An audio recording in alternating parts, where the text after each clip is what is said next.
Olá pessoal, tudo bem? Tudo certo? Tudo ok por aí? Nós estamos aí falando sobre a ressurreição de Jesus e os grandes fatos contraditórios dos textos bíblicos.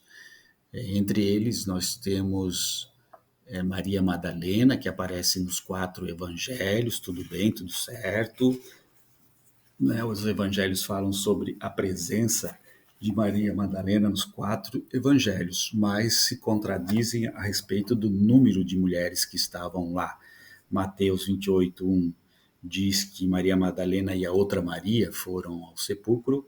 Marcos 16:1 diz que Maria Madalena, Salomé, Maria, mãe de Tiago, foram ao sepulcro. E Lucas capítulo 24, versículo 10 diz que Maria Madalena, Joana, Maria, mãe de Tiago, e outras mulheres foram ao sepulcro. E João capítulo 20, versículo 1 diz que Maria Madalena sozinha foi ao sepulcro. Então os evangelhos são inspirados e cometem essas falhas gigantescas nos relatos bíblicos. Nós também percebemos que houve um destaque a Maria Madalena, porque qual a importância dela nos textos bíblicos, no Evangelho? Bom, Mateus diz que Maria Madalena foi até o sepulcro com um motivo de ungir o corpo de Jesus. Os outros evangelhos não dão nenhum motivo, não dizem por que Maria Madalena foi ao sepulcro. Bom, mas ungir o corpo de Jesus simboliza de que ela era parente de Jesus. Nenhum estranho poderia ungir o corpo de um outro estranho. Então, nós sabemos que Maria Madalena não era mãe de Jesus, Maria Madalena não era irmã de Jesus, então Maria Madalena só podia ser esposa de Jesus. A esposa, sim, poderia ungir o corpo do seu marido falecido. É, isso mesmo. Nós temos a questão do terremoto, né? Houve um grande terremoto, Mateus 28, versículo 2, o terremoto na hora em que Jesus morreu e o véu do templo se rasgou, e também não se tem esse conhecimento, porque o templo só era o lugar onde estava o véu e aonde poderia ter acontecido esse fato de rasgar o véu. Só era permitida a entrada do sumo sacerdote na época do dia da expiação. Logo, podemos perceber que a Páscoa não coincidia com o dia da expiação. Então, como que souberam que esse véu do templo se rasgou? É uma informação incabida. Nós temos também o terremoto que Mateus relata antes, que seria no dia que Jesus morreu, e no dia da ressurreição, quando o anjo desceu e abriu a porta do sepulcro, tirou a pedra, também houve um outro terremoto. Os outros apóstolos não comentam sobre esse segundo terremoto, só Mateus que fala sobre ele. Por que não comentam? Se é um fato, um fenômeno sísmico importante. Mateus 28:2 diz que houve um grande terremoto e o anjo desceu do céu e removeu a pedra. Marcos 16:4 diz que quando as mulheres chegaram, viram a pedra já estava retirada. Lucas 24:2 também diz que a pedra do sepulcro já tinha sido removida. E João capítulo 20, versículo 1, e viu que a pedra do sepulcro tinha sido retirada. Então, nenhum dos outros textos bíblicos comentam que houve descida de anjo e que o anjo que abriu o túmulo de Jesus, né? As outras passagens bíblicas não comentam nada sobre esta questão. Nós vimos a questão dos anjos. Mateus fala que o anjo desceu do céu e se assentou numa pedra fora do sepulcro.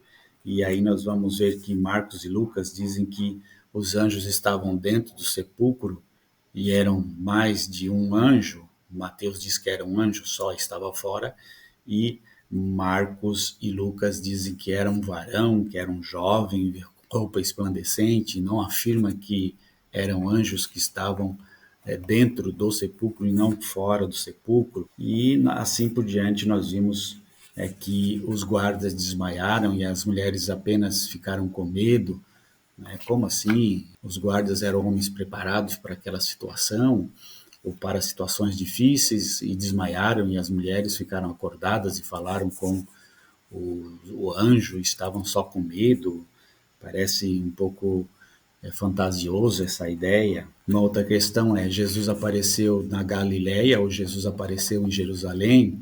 Segundo Deus, Jesus apareceu pela primeira vez na Galileia aos discípulos.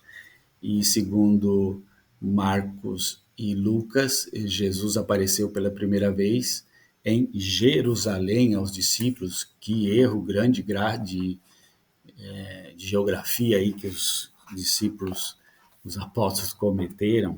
Então, Lucas e João dizem que Jesus apareceu em Jerusalém e Mateus diz que apareceu na Galileia. Então, o anjo disse: olha, vão lá para Galileia que Jesus vai aparecer para vocês lá. E João e Lucas, os anjos disseram: ó, vão lá para Jerusalém que Jesus vai aparecer para vocês pela primeira vez lá. Então, será que os anjos eram mentirosos? Um anjo disse que era na Galileia e o outro que era em Jerusalém? Eita, mentiu aí o anjo. Bom, e no capítulo 28, versículo 10 de Mateus, Jesus diz: olha, vão para Galileia e lá eu vou aparecer, etc, etc. Bom, Jesus que disse aqui, não é mais Mateus, o autor de Mateus que falou, é Jesus dizendo. Logo, Jesus mentiu, porque Jesus disse que era para ir para Galileia, e segundo João e Lucas, Jesus deveria aparecer primeiro em Jerusalém. Então não se sabe, ou Jesus mentiu ou João e Lucas mentiram. Isso você pode ver nos textos bíblicos, não eu que estou inventando. Nós temos também lá que os guardas foram até os príncipes falar sobre o que tinha acontecido, que não relataram o que tinha acontecido. Nós não sabemos o que eles observaram, o que eles viram, haja visto que os discípulos desmaiaram. Logo, eles não tiveram muita informação a dar aos príncipes dos sacerdotes, porque estavam desmaiados no momento em que aconteceu os fatos, os fenômenos extraordinários. E essa questão de que os guardas foram pagos para se manterem calados, que está em Mateus, também nos parece uma invenção do texto de Mateus 28, versículo 4 a 5. Então, era guardas dizerem para as pessoas, em Mateus 28, 13, dizei, vieram de noite e os seus discípulos, e dormindo nós o furtaram. Então, essa era a mentira que os guardas deveriam contar às pessoas, que os discípulos roubaram o corpo de Jesus porque eles estavam dormindo e conseguiram tirar. Bom, se isso tivesse acontecido, os guardas deveriam ser punidos e a punição seria, eles iam apanhar até morrer. E esses guardas apanharam até morrer? Não temos esse relato nos textos bíblicos. Então, eles iam contar uma mentira e deveriam ser punidos por contar essa mentira, porque ao contar a mentira, eles estavam relatando que eles dormiram. E dormir no trabalho, para um guarda romano, era punição de morte, de traição. Nós temos uma outra informação que provavelmente destrói essa informação que eu acabei de dar, que Mateus 28, 13, os sumos sacerdotes pedem para que os guardas fiquem calados e digam que o corpo de Jesus foi roubado durante a noite. Só que em Mateus capítulo 27, versículos 64 a 65, eles já sabiam, eles já foram avisados de que isso poderia acontecer. Manda, pois, que o sepulcro seja guardado com segurança até o terceiro dia. Não se dê o caso que os discípulos vão à noite e o furtem e digam ao povo que ele ressuscitou. Então os guardas estavam bem avisadinhos de que a noite deveria ser vigiado com mais intensidade, por conta de que os discípulos poderiam ir lá e roubar o corpo de Jesus, e esses discípulos dormiram à noite, que era o horário mais importante, segundo o texto bíblico aqui, para guarnecer o corpo de Jesus. Então parece uma contradição, uma invenção, esse fato de que guardas foram pagos para mentir sobre a ressurreição de Jesus. E, na verdade, eles nem viram porque estavam desmaiados. Qual é a intenção de Mateus aqui? A intenção de Mateus é narrar que Jesus realmente ressuscitaria. Mateus 27, 62. Reunirem-se os príncipes dos sacerdotes e os fariseus na casa de Pilatos, dizendo: Senhor, lembra-nos que aquele enganador, vivendo ainda, disse: depois de 3 dias ressuscitarei. Então nós sabemos, o guarda não pode dormir no horário de trabalho, a punição era espancar de forma disciplinar esse soldado até a morte. Então qual é o guarda que iria aceitar mentir por umas moedas, dizendo que Jesus tinha sido roubado do sepulcro e sofreu uma punição de serem punidos até a morte? Não faz sentido nenhum esse texto de Mateus. Bom, uma outra questão está em Mateus 28, 14. E se isso chegar a ser ouvido pelo governador, nós o persuadimos e vos poremos em segurança. Então, os príncipes iriam continuar com a mentira, dizendo ao governador que tinha se enganado, etc, etc.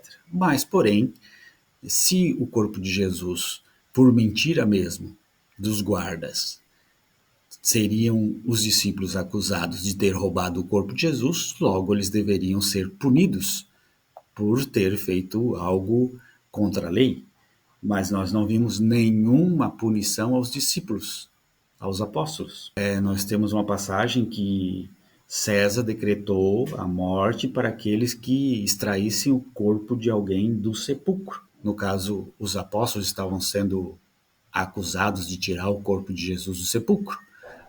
Mesmo que fosse mentira, eles deveriam ser punidos, e punidos com a morte. Isso aconteceu? Não. Por quê? Porque todo esse texto bíblico é uma invenção de Mateus. Isso não existiu, é mito.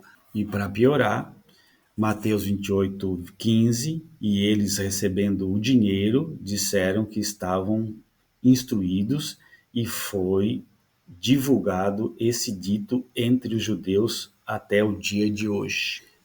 Mateus afirma que esse relato até os dias de hoje está sendo dito, de que houve uma mentira, de que Jesus ressuscitou, mas eles mentiram para que não fosse divulgado para o povo a ressurreição de Jesus. Mateus não inclui nesse diálogo, nessa perícope, nessa conversa, que se o corpo foi roubado, deveria ter uma investigação para saber quem roubou. Se os discípulos foram os que roubaram, precisariam ser punidos e presos. E nós podemos ver também que os guardas contando essa mentira, dizendo que dormiram e que foi o corpo de Jesus roubado do sepulcro, eles receberiam uma grana, mas eles teriam que ser punidos com a morte. Então, que sentido faria para esses guardas receberem essa grana? Essa mentira contada dos guardas faria com que nenhum deles sobrevivesse. Todos deveriam ser punidos de morte por ter dormido no trabalho. Então, nem soldados morreram, não há relato disso, por serem punidos por dormirem no trabalho, e nem os apóstolos morreram por ter sido acusado, por terem sido acusados de roubarem o corpo de Jesus do sepulcro. Então isso nos dá a ideia de que é uma mentira esse conto lendário de Mateus. Deveria ser um texto sem incongruência, sem erros, porque ela foi inspirada por Todo-Poderoso, mas você vê aí que existem vários erros, várias contradições. E aí vão vir aqui os crentes dizer que o texto foi escrito por homens e por isso há contradições. Bom, mas foram escritos por homens inspirados por Deus. Logo, essas contradições não deveriam existir. O que está escrito e deve ser seguido ipsis litteris. E nós podemos perceber que de um texto para outro texto, de um momento para outro momento, Deus muda de ideia, Deus diz que ama o povo, depois diz que não ama mais. Deus diz que vem trazer a paz, depois Deus diz que vem trazer a guerra. e assim por diante nós vamos percebendo que os textos da Bíblia são um amontoado de escritos antigos mitológicos que tiveram aí essa conotação de ser sagrado, e a partir daí o povo segue a lei do livro, e essa lei do livro ela só é boa quando interessa aos seus líderes, nunca é boa quando interessa à população, ao povo em geral. Nós vimos aí na igreja padres e bispos e até mesmo os pastores que deturpam os textos bíblicos da igreja, da Bíblia, para manter o povo sob domínio da fé, da congregação, da igreja, do poder da igreja. É para isso que servem esses textos. Um grande abraço, tchau, tchau.